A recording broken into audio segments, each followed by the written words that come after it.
Hello everyone. क्या आपने कभी कुकिंग की है या किचन में कुकिंग में स्पाउस की हेल्प की है? अगर हाँ, तो आपने शायद ग्रेवी बनाने के लिए onion, ginger, garlic, green chilli वगैरह का पेस्ट बनाया हो या बनते देखा हो। ब्लेंडर का बटन दबाने से पहले सब इंग्रेडिएंट्स अलग-अलग दिखाई देते हैं, पर जैसे ही आप बटन ऑन करते हैं ब्लेंडर का, उन सब की कुछ ही सेकंड्स में पेस्ट बन जाती है, मिक्स्ड फाइनल कलर की। सब होकर भी गायब हो गए लगते हैं और फाइनल डिश बनते-बनते तो उन सबको पहचानना, आइडेंटिफ़ाई करना इम्पॉसिबल हो जाता है। हालाँकि वो सब होते वही हैं, पर सेपरेटली दिखाई नहीं देते। आप सोच रहे होंगे कि आज मैंने ये किस टॉपिक पर बात करनी शुरू कर दी। घबराइए नहीं, टॉपिक वही है जो आपने वीडियो के शुरू में देखा। There is a cosmic message in this cooking story और वो ये कि वो सब इंग्रीडिएंट्स अपने फ्यूचर से प्रेजेंट में होते हुए पास्ट में चले जाते हैं। उनकी फॉर्म चेंज हुई, होती चली गई, वो सो कॉल्ड पास्ट हो गए, इनविजिबल हो गए, तब भी असल में वो वही हैं, वहीं कहीं हैं। ये हाल सिर्फ प्याज़, लहसुन, अदरक, मिर्च, टमाटर का नहीं, इंसान और हर चीज़ का है, पृथ्वी पर या ब्रह्मांड में। चाहे वो सॉलिड फॉर्म में हो, लिक्विड या गैसियस फॉर्म में या रेडिएशन या किसी भी फॉर्म में। हर बदली चीज़ को हम पास्ट कह देते हैं, होता सब कुछ वही है, हमेशा प्रेज़ेंट। हमने माइंड में टाइम का एक परसेप्शन, एक मॉडल बना लिया है, टाइम के फ्लो का एक एहसास। हमारे माइंड में एक इमेजिनरी ट्यूब या मेंटल सड़क है, जिसमें आगे से लाइफ़ या चीज़ें आ रही हैं और हमारे पास आकर क्रॉस करके पीछे छूट रही हैं, दूर हो रही हैं, इवेंचुअली अदृश्य हो जाती हैं। हमारे माइंड में उनकी बस याद रह जाती है, ऐसा लगता है। सब कुछ होता वही है, पर हमने ऐसा मेंटल मॉडल बना लिया है, फीलिंग्स, इमोशंस के हिसाब से, आसानी से समझने के लिए, माइंड में, मेमोरी में कंपार्टमेंटलाइज़ करने के लिए, कन्फ्यूजन से बचने के लिए। जबकि हकीकत ये है कि सिर्फ चेंजेस हो रहे हैं। कुछ सामने से फ्यूचर बनकर आ नहीं रहा, कुछ पास्ट बनकर जा नहीं रहा, सब इल्यूज़न है। आज दुनिया में इंसानों की आबादी लगभग 8 बिलियन है, 800 करोड़। एक रफ एस्टिमेट के अनुसार 0 बीसी से आज तक 2024 सालों में लगभग 100 बिलियन यानी 10,000 करोड़ लोग पैदा हुए हैं। अगर उनमें से हम 800 करोड़ निकाल दें, जो अभी ज़िंदा हैं, तो बाकी 9,200 करोड़ लोग पैदा होकर मर चुके हैं। Where are they? बड़ी कन्वीनिएंटली हम कह देते हैं कि वो अब नहीं हैं, पास्ट में थे, पर गए कहाँ? फिज़िकली। एक्चुअल में सब यहीं हैं, किसी न किसी मैटर या एनर्जी फॉर्म में, रिसाइकिल या कन्वर्ट हो चुके होंगे किसी न किसी फॉर्म में। इसी तरह इजिप्ट के पिरामिड्स 5000 पहले बनाए गए, बचे-खुचे वहीं हैं, पर बाकी सभी के टुकड़े भी वहीं कहीं होंगे। मिट्टी में, हवा में, पानी में, माइनिंग से, ट्रांसपोर्टेशन से कुछ इधर-उधर भी चले गए होंगे। पर स्पेस में अर्थ के एटमॉस्फेयर से बाहर जाने के चांसेस ऑलमोस्ट ज़ीरो हैं। इसी तरह ग्रेट वॉल ऑफ चाइना और माचू पिच्चू 15वीं शताब्दी के आसपास बने थे। इटली का कोलोसियम क्राइस्ट के टाइम का है। चीन की टेराकोटा आर्मी के बुत 3री शताब्दी, कुतुब मीनार 12वीं शताब्दी, एलोरा की गुफाओं के मंदिर, मोनेस्ट्रीज़ 7वीं शताब्दी, ताजमहल 17वीं शताब्दी में बनाए गए। इन सब का एक-एक टुकड़ा, पत्थर, मॉलिक्यूल, एटम आज भी वहीं कहीं है, कहीं तो है। और तो और उनको बनवाने वालों और बनाने वालों, राजाओं, मज़दूरों, कारीगरों और देखने वालों के सभी मॉलिक्यूल्स कहीं न कहीं तो हैं। Although it is impossible to know where, पर हैं। फिर ये पास्ट, प्रेज़ेंट का भेद क्या है? दूसरे तरीके से समझने की कोशिश करते हैं। अगर मैं आपको कोई वीडियो क्लिप दिखाऊँ, बिना आपको बताए कि वो वीडियो लाइव है या रिकॉर्डेड, तो क्या आपको पता चलेगा कि वो प्रेज़ेंट का लाइव वीडियो है या सो कॉल्ड पास्ट का? अगर आपके पास कोई क्लू ना हो, तो आप कन्फ्यूज़ हो जाएँगे। टाइम एक इल्यूज़न है, परसेप्शन ऑफ चेंज। ये याद रखने के लिए कि कॉज़ क्या था, इफ़ेक्ट क्या था। थोड़ा और इम्प्रूव होने दीजिए टेक्नोलॉजी, आपको बताना मुश्किल हो जाएगा कि आप जापान की सड़क पर एक्चुअल चल रहे हैं या सब कुछ असली से भी असली वर्चुअल एक्सपीरियंस है। रिकॉर्डिंग हो या लाइव, सब मल्टी डायमेंशनल इंफॉर्मेशन इनपुट है, प्रोसेसिंग है। इवेंट का सपना भी ओरिजिनल इवेंट लग सकता है। Recordings of anything is like making of copies and loops of parallel time. आप 20 साल पुराना वीडियो देखकर कहते हैं कि वो था क्यों? अभी भी तो है तो है सामने जो आप देख रहे हैं। छूकर देखना, सूंघना, महसूस करना है तो साइंस उसका भी इंतजाम कर सकता है। टाइम सिर्फ एक मेमोरी है, सीक्वेंस की, उस मेमोरी के एक्सपीरियंस की। वो एक्सपीरियंस छलावा भी हो सकता है, बिकॉज अल्टीमेटली सब कुछ हम माइंड में परसीव कर रहे हैं। हमारे माइंड में लग रहा है कि बाहर सब कुछ हो रहा है, बाहर और अंदर का फर्क भी माइंड में है। ऐसे ऐसे एक्सपेरिमेंट्स डिजाइन किए गए हैं दुनिया की यूनिवर्सिटीज में, जो आपको कंफ्यूज कर देंगे, कन्विंस कर देंगे कि टाइम एक भ्रम है। For example, University of California Berkeley के मशहूर American psychologist George Malcolm Stratton ने आज से 100 साल से भी ज्यादा पहले एक बहुत फेमस एक्सपेरिमेंट करके परसेप्शन इन विजन में इंसान की जानकारी को रेवोल्यूशनाइज कर दिया था। उन्होंने एक ऐसा चश्मा पहनना शुरू कर दिया जिससे दुनिया उल्टी दिखती थी, 180 डिग्रीज इनवर्टेड, अपसाइड डाउन। यानी आसमान और छत नीचे, जमीन और फर्श ऊपर। दूसरों को देखते तो ऐसा लगता है कि लोग ऊपर से लटकी जमीन पर उल्टे ही चलते आ रहे हैं, जैसे छत से चिपका लटका स्पाइडरमैन। टेबल, बेड, कारें सब उल्टी लटकी, और नीचे से ऊपर पानी निकालते नल, ग्रेविटी सारी उल्टी। उन्होंने स्पेशली डिजाइन चश्मा खुद पहना और कई दिनों के लिए परमानेंटली बांध लिया अपनी आंखों के ऊपर, अराउंड हिज हेड। सोते जागते 24 घंटे। पहले कुछ मिनट घंटे में तो वो गिरते रहे, ठोकरे खाते रहे, उनके हाथों से चीजें गिरती रहीं, टूटती रहीं। सीधा चलना तो दूर, सीधा खड़ा रहना भी उनके लिए पॉसिबल नहीं था।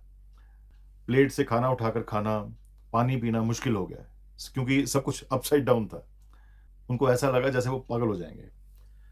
पर कुछ दिनों बाद वो उल्टी दुनिया के हिसाब से एडजस्ट होने लगे। उनका विजन, उनका माइंड रीट्यून होने लगा। फिर धीरे धीरे काम और आसान होने लगे। और फिर एक दिन आया जब उनकी उल्टी विजन की दुनिया के हिसाब से वो पूरी तरह ढल गए। उल्टी विजन से साइकिल, कार चलाना तक उन्हें आ गया। और फिर उन्होंने उल्टा चश्मा अचानक उतार दिया एक दिन। दुनिया सीधी हो गई उनके माइंड में, पर वो बुरी तरह से लड़खड़ाने लगे, क्योंकि उनका विजन, उनका माइंड उल्टी विजन के हिसाब से एडजस्ट हो चुका था। उसके लिए सीधी दुनिया अब उल्टी थी। It was again a shock therapy for him. उन्हें फिर से नॉर्मल होने में हफ्तों लग गए। ठीक ऐसा ही टाइम के बारे में है। सब कुछ ऐसा लगता है जैसे सामने फ्यूचर से आ रहा है और पीछे पास्ट में छूट रहा है, एक ही डायरेक्शन में। ये एक डायरेक्शनल परसेप्शन है जो सदियों से हमारे माइंड में एवोल्यूशन से प्रोग्राम हो चुका है, एच हो चुका है। कभी सोचा है हमारी घड़ियां क्लॉकवाइज ही क्यों चलती हैं, एंटी क्लॉकवाइज क्यों नहीं चलती? व्हाट विल हैपन अगर घड़ियां हम उल्टी डायरेक्शन में चलने वाली बना दें, नंबर सीक्वेंस रिवर्स कर दें? ऐसी घड़ियां बन सकती हैं। आपके लिए शॉक थेरेपी होंगी, पर आप एडजस्ट हो जाएंगे, जैसा मैंने इस एक्सपेरिमेंट में बताया। जॉर्ज स्ट्रेटन के उस एक्सपेरिमेंट के टाइम के लिए बहुत हिंट, इन्फ्रेंसेस हैं। और वो ये कि टाइम फ्यूचर से पास्ट की तरफ बढ़ रहा है, ये हमारी सेंसेस का इल्यूजन है। इसे रिवर्स में भी देखा जा सकता है। बहुत मुमकिन है कि सब कुछ रिवर्स में चल रहा हो, क्योंकि हमारे इंस्ट्रूमेंट्स, हमारी घड़ियां ही नहीं, हमारे माइंड ही उल्टी दिशा को सीधा समझने के आदी हो चुके हैं। हमारी सारी एग्जिस्टेंस इस फॉरवर्ड ड्राइव के हिसाब से एडजस्ट हो चुकी है। कॉज से इफेक्ट पैदा हो रहे हैं, हम ऐसा मानते हैं। इफेक्ट से कॉज पैदा हो रहे हों, ऐसा भी हो सकता है। या दोनों सिर्फ हमारे माइंड में चल रही बायोकेमिकल रिएक्शंस की इंफॉर्मेशन प्रोसेसिंग मात्र हो। फॉर एग्जाम्पल, हम बच्चे की पैदाइश को रिवर्स चलती लाइफ का अंत और राख से उठते बुढ़ापे को जर्नी का बर्थ क्यों नहीं मानते? It's all because of perception of flow of time in one direction. ये सब इस इंस्ट्रूमेंट का खेल है जो यहां है। हमारी कॉन्शियसनेस एक बहुत बड़ा मायाजाल है, सेंसेस, इंद्रियों का खेल। और इस वजह से हमारा यूनिवर्स के प्रति नज़रिया भी डिस्टॉर्टेड है। नए नज़रिए से चीज़ों को देखने से दुनिया के नए भेद खुल सकते हैं। एक और एग्ज़ाम्पल देता हूँ। मान लीजिए आप और आपका दोस्त चेस यानी शतरंज खेल रहे हैं। आपके सामने चेस बोर्ड रखा है, जिस पर आपकी तरफ सफ़ेद मोहरों की सेना और सामने आपके दोस्त की तरफ काले मोहरों की सेना खड़ी है। हर चेस पीस अपनी-अपनी निर्धारित जगह अपने खाने स्क्वायर में खड़ा है। खेल शुरू होने से पहले कोई आकर देखता है कि आप दोनों की बाजी शुरू होने वाली है।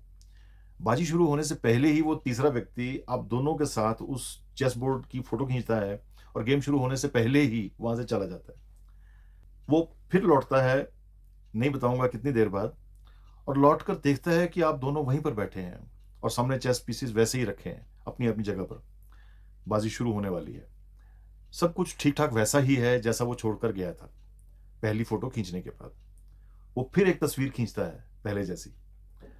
अब बताइए वो गेम पहली गेम है या दूसरी या तीसरी?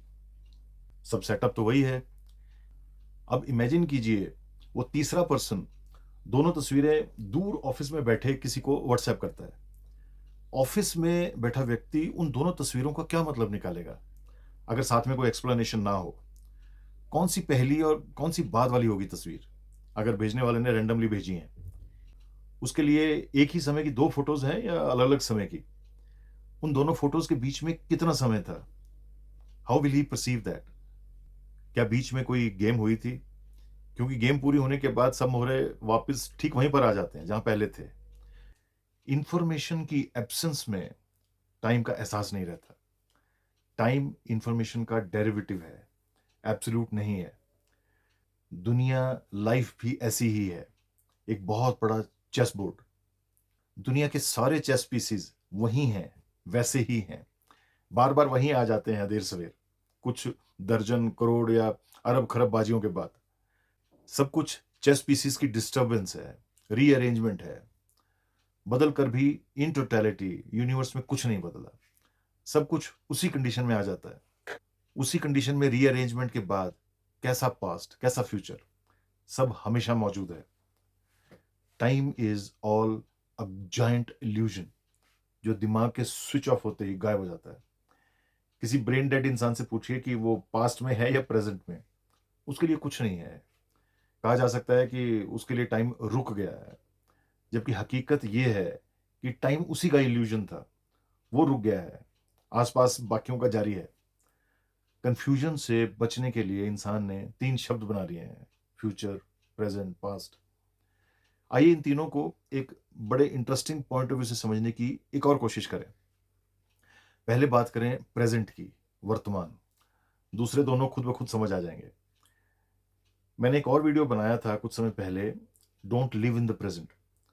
उस वीडियो में मैंने ये आर्गुमेंट डिटेल में शेयर की थी। शॉर्ट में यहाँ फिर शेयर कर रहा हूँ। मेरा सवाल ये है कि प्रेज़ेंट कितना बड़ा है, कितना लंबा होता है? 1 दिन? पर अगले 23 घंटे तो अभी आए ही नहीं। डेफ़िनिशन के हिसाब से वो अभी फ्यूचर हैं। तो इसका मतलब है कि प्रेज़ेंट वर्तमान 1 दिन जितना लंबा नहीं हो सकता। तो क्या वर्तमान 1 घंटे का होता है जो चल रहा है? पर अगले 59 मिनट तो अभी हुए ही नहीं, आए ही नहीं। तो टेक्निकली तो वो भी फ्यूचर है। तो प्रेज़ेंट आखिर है क्या? कितना? इस लॉजिक से आप पाएँगे कि वर्तमान, प्रेज़ेंट इतना छोटा है कि ऑलमोस्ट ज़ीरो, 0.00001 सेकंड से भी छोटा। आता रहता है, पर आता नहीं, और अगर आता है तो आते ही बीत जाता है। इतना इन्फिनिटेसिमली स्मॉल है कि उसमें कुछ हो ही नहीं सकता। तो प्रेज़ेंट ऑलमोस्ट ज़ीरो है, फ्यूचर पास्ट तो जैसा इनका नाम है कभी होते ही नहीं। तो जब तीनों हैं ही नहीं, तो है क्या? ये क्या हो रहा है? फ्यूचर, प्रेज़ेंट, पास्ट तीनों इल्यूजन्स हैं। एक एग्ज़ाम्पल से समझाता हूँ। आपने ज़रूर एथलेटिक मीट्स में, ओलंपिक्स वगैरह में रिले रेसेस देखी होंगी। 4 इंटू 100 मीटर की रिले रेस करीब 40 से 50 सेकंड की होती है। हर 100 मीटर के बाद स्प्रिंटर अपनी टीम के अगले रनर को बेटन पकड़ाता है, जो फर्दर 100 मीटर के बाद अपने अगले टीम मेंबर स्प्रिंटर को पकड़ाता है, एंड सो ऑन। अब इमेजिन कीजिए एक ऐसी रेस में पहले रेसर ने 100 मीटर के बाद बेटन दूसरे रेसर को पकड़ा दिया है, जो बेटन के साथ भाग रहा है। तीसरे साथी रेसर की तरफ उसको देने के लिए। अब उस पहले रेसर के लिए वो दूसरा रेसर उसकी हिस्ट्री है, पास्ट है।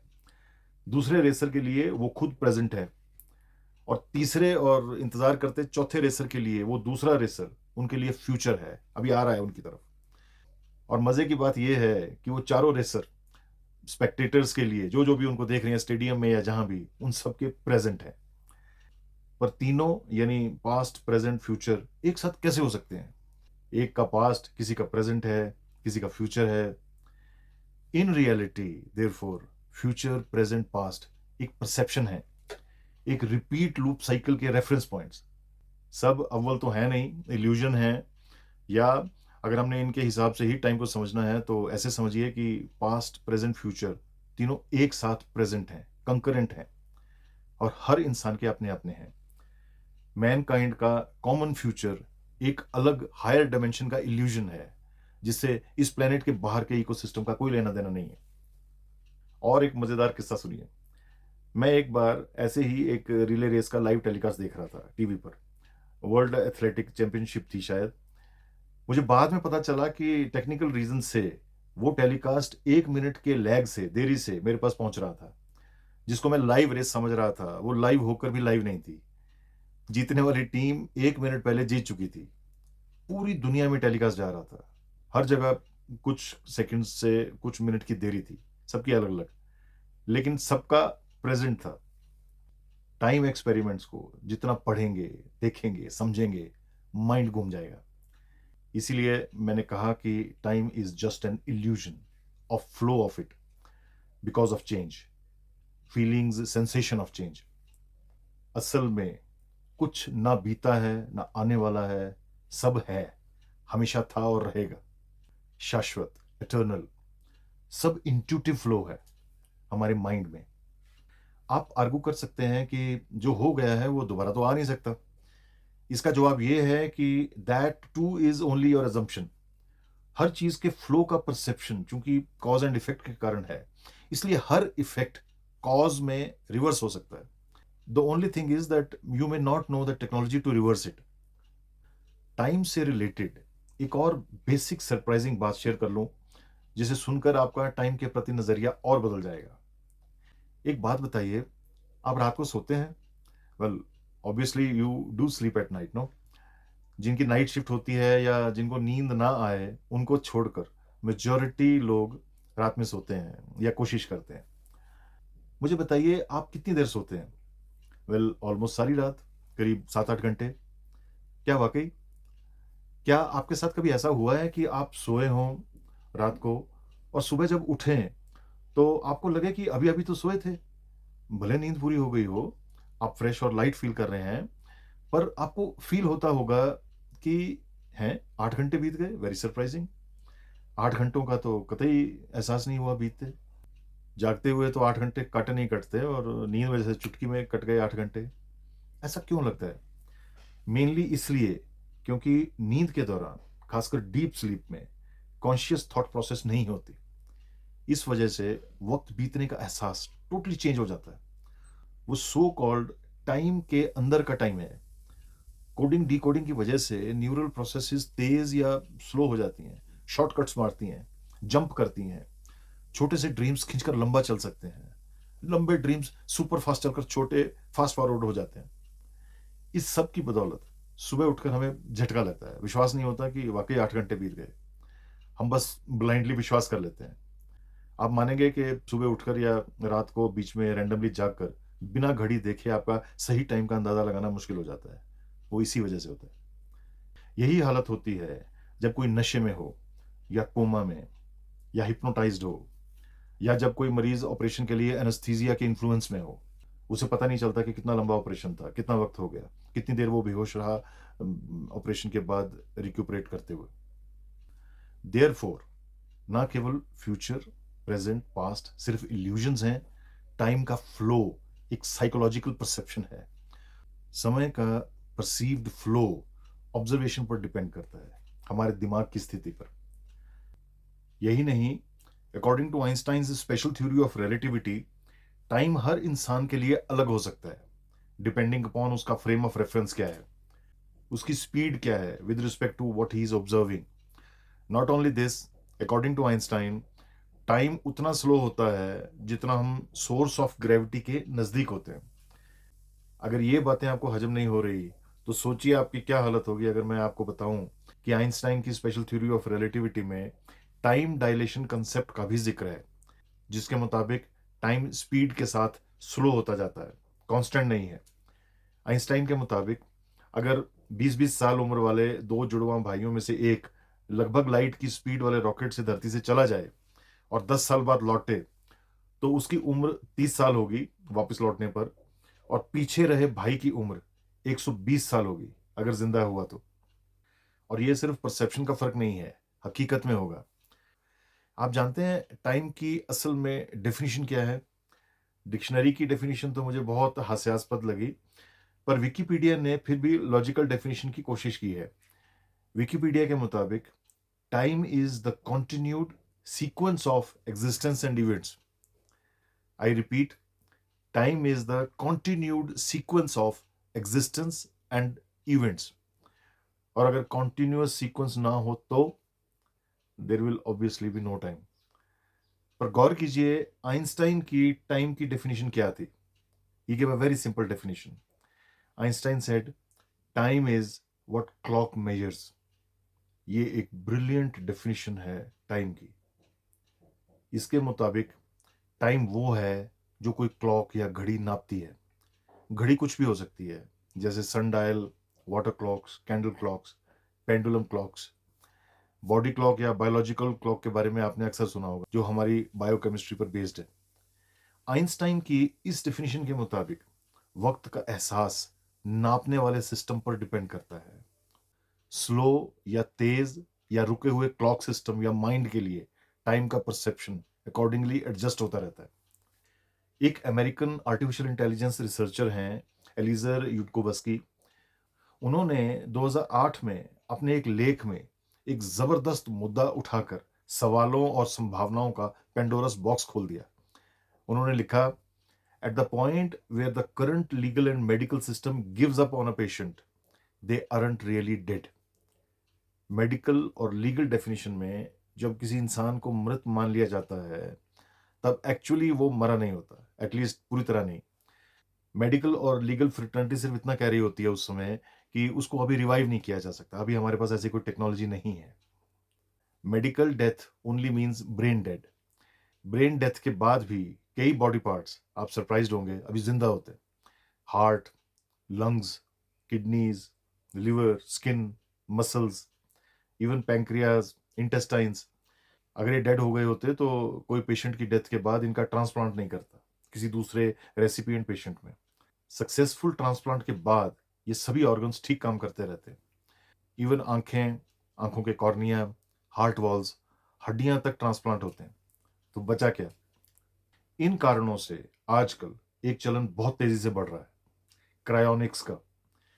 आपने पुराने जमाने के मम्मीफिकेशन के बारे में सुना होगा। क्रायोनिक्स उसी का डिफरेंट मॉडर्न साइंटिफिक वर्जन है।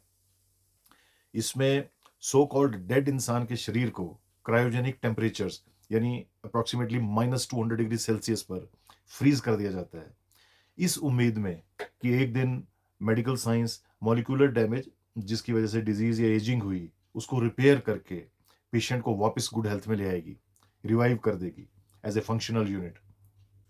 इस प्रोसीजर में डॉक्टर्स और परफ्यूशनिस्ट पहले 6 डिग्री पर हार्ट लंग बाईपास मशीन का इस्तेमाल करके cryo protective solution dead body में हर जगह जहाँ जहाँ ब्लड या फ्लूइड होता है पहुँचा देते हैं, ताकि बॉडी सेल्स को प्रिजर्व किया जा सके, और फिर बॉडी को ग्रेजुअली -200 डिग्री सेल्सियस तक ले जाते हैं। इसमें करीब आज की डेट में $1,70,000 का खर्च होता है।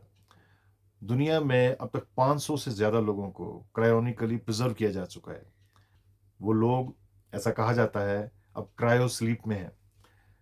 अब एक बात सोचिए, आज से 50, 100, 150 साल बाद या कभी भी, जब भी ऐसी टेक्नोलॉजी आ जाएगी, आएगी तो ज़रूर, जब क्रायोनाइज्ड बॉडी को फिर से चलता फिरता कर दिया जाएगा, तब टाइम कंसेप्ट का क्या होगा? वो शरीर वाले अपनी बाद की जनरेशन्स के बाद आएंगे। है ना माइंड ब्लोइंग? और अभी तो क्लोनिंग की बात नहीं की मैंने। कुल मिलाकर बात यह है कि बीतते समय के सारे पैरामीटर्स हमारे दिमाग में हैं। दिमाग को या बदलती सराउंडिंग्स को अगर हम धीरे कर दें या रोक दें या रिवर्स कर दें तो गजब हो जाएगा। आप कहेंगे सब कुछ रिवर्स कैसे हो सकता है? आइए ये भी डिस्कस कर लें। आपने कभी बिलियर्ड्स, पूल या स्नूकर खेला है या देखा है? जब कोई एक्सपर्ट प्रोफेशनल प्लेयर किसी बॉल को क्यू स्टिक से हिट करता है तो उसको पहले ही पता चल जाता है कि इधर उधर टकरा कर वो बॉल आखिर में कहाँ जाएगी, क्या करेगी, कहाँ रुकेगी। ऐसा कैसे? उसे पहले से कैसे पता चल जाता है? How does he know? Simple cause and effect principle and experience और प्रैक्टिस के बल पर। आइए इस एग्जाम्पल को एक कदम आगे ले जाते हैं।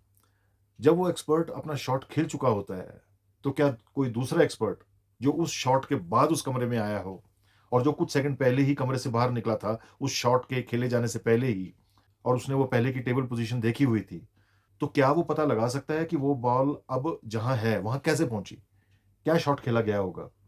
कहां कहां जाकर टकराकर क्या क्या करके बॉल वहां पहुंची होगी? वेल, एक्सपर्ट होगा तो समझ जाएगा। एक और तरीका है, एक्शन रिप्ले देखकर। क्यों? क्योंकि कैमरा रिकॉर्डिंग में सारी इंफॉर्मेशन रिकॉर्डेड है। इसका मतलब है कि जिस बात की रिकॉर्डिंग है, सब इंफॉर्मेशन पैरामीटर्स पता है, क्या वो बात रिवर्स रिप्ले की जा सकती है? माइंड में या कंप्यूटर में या किसी भी ढंग से? Answer is obviously yes, like in this billiards game. Scientist के मुताबिक अगर दुनिया एक बिलियर्ड्स टेबल है और जो कुछ हो रहा है वो रिकॉर्डेड हो या सारे पैरामीटर्स पता हो और हमारे पास सफिशिएंटली पावरफुल कंप्यूटर्स हों, तो हम सारी दुनिया की गेम का एक्शन रिप्ले देख सकते हैं। क्या वो टाइम ट्रैवल नहीं होगा, सो कॉल्ड पास्ट में जाने जैसा? और जैसे मैंने पहले कहा, पास्ट का सारा मटेरियल एनर्जी तो यहाँ पहले से ही है, कहीं गया ही नहीं था। फ्यूचरिस्ट और साइंटिस्ट के मुताबिक अगर दुनिया को एक बिलियर्ड्स टेबल मान लिया जाए और जो कुछ हो रहा है वो रिकॉर्डेड हो, ये सारे पैरामीटर्स पता हो, पूरी दुनिया के एटम एटम तक के लेवल की हमारे पास इंफॉर्मेशन हो और हमारे पास सफिशिएंटली पावरफुल सुपर कंप्यूटर्स हों, तो हम सारी दुनिया की गेम का एक्शन रिप्ले देख सकते हैं। दुनिया में हर चीज रिवर्सिबल है, रीअरेंजेबल है। फ्यूजन का रिवर्स फ्यूजन, इवेपोरेशन का कंडेंसेशन, मेल्टिंग का फ्रीजिंग, फोटोसिंथेसिस का रेस्पिरेशन, डिस्चार्जिंग ऑफ बैटरी का चार्जिंग ऑफ बैटरी, हर चीज रिवर्सिबल है, रीअरेंजेबल है, भले हमें उसका हाउ पता हो या ना हो। चलिए एक कदम आगे बढ़ते हैं। अगर सारे पैरामीटर्स का पता हो तो क्या जहां तक रिकॉर्डिंग है उसके आगे क्या होने वाला है वो पता चल सकता है? फ्यूचर लॉजिक कहता है कि सारी दुनिया कॉज एंड इफेक्ट का बिलियर्ड्स गेम की तरह एक अनब्रोकन कॉन्टिन्यूअस सीक्वेंस है। कुछ भी फ्री विल नहीं है। हमारी सोच, इमेजिनेशन भी हमारी होकर भी हमारी नहीं है। हालांकि हमारी कॉन्शियसनेस की इतनी कैपेसिटी नहीं है कि वो इस एस्ट्रोनॉमिकल कॉज एंड इफेक्ट के सीक्वेंस को सूंघने से ज्यादा कुछ भांप सके, पर शायद फ्यूचर के सुपर कंप्यूटर्स ऐसा कर सके, उनकी इतनी कैपेसिटी हो। टेक्नोलॉजी के सफिशिएंटली एडवांस होते ही future extrapolation, prediction, time travel भी पॉसिबल है। हालांकि फ्यूचर में छेड़छाड़ फिर भी पॉसिबल नहीं होगा, क्योंकि छेड़छाड़ भी प्री डिसाइडेड होगी as a cause and effect event. और यह भी है कि वो फ्यूचर हमेशा की तरह एक इल्यूजन होगा। वो सब मौजूदा चेस पीसीज या बिलियर्ड्स टेबल सेटिंग वाले ब्रह्मांड का ही रीअरेंजमेंट मात्र ही होगा। टाइम, जैसा मैंने वीडियो की स्टार्टिंग में शेयर किया, चेंज का परसेप्शन है। अगर आपके आसपास कुछ चेंज ना हो, आपके भीतर कोई चेंज ना हो, तो आपके लिए टाइम रुक गया होगा। No change, no time. No viewer, no observer, no time. Time is consciousness, and that consciousness can be anything, not just human consciousness. Time यहां है, बाहर कहीं नहीं है। हर बदलती, हिलती डुलती, चलती फिरती चीज का अपना टाइम है। हर सब सिस्टम का अपना टाइम है। And by that definition there is time inside time, there is no absolute time. I know ये सब बहुत हैवी लग रहा होगा आपको। आई नो बहुत से व्यूअर्स वीडियो में शायद यहां तक पहुंच ही नहीं पाए होंगे। I understand. मुझे भी टाइम कॉन्सेप्ट को, रिलेटिविटी को, टाइम डायलेशन और साइकोलॉजिकल फिनोमेना को गहराई से समझने में बहुत टाइम लगा था, एनर्जी लगी थी।